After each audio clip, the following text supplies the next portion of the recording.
এখন চলে এলাম বুড়ুল নারায়ণতলায়, সেখানে কালী পুজো উপলক্ষে চলে এসেছে সি সাউন্ড। চলো সি সাউন্ড করা কি বক্স কি কেমন কি মেশিনে চলে এসেছে সব ভিডিও করে তুলে ধরবো, চলো দেখানো যাক। তো সেটআপটি এখন বন্ধ আছে, এমনি সিম্পল গান চলছে, পুরো ফুল সেটআপ নিয়ে চলে এসেছে।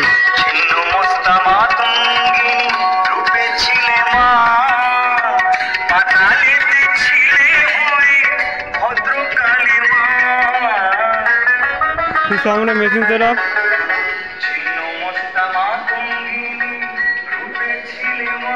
পাঁচখানা C20 নিয়ে চলে এসেছে।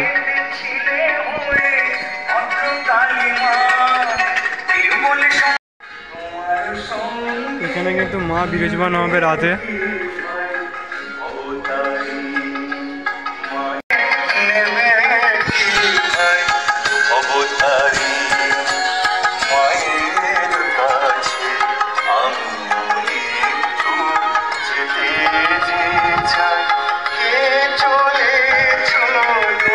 এখানে আগে মোর্চে হয়ে গেছে।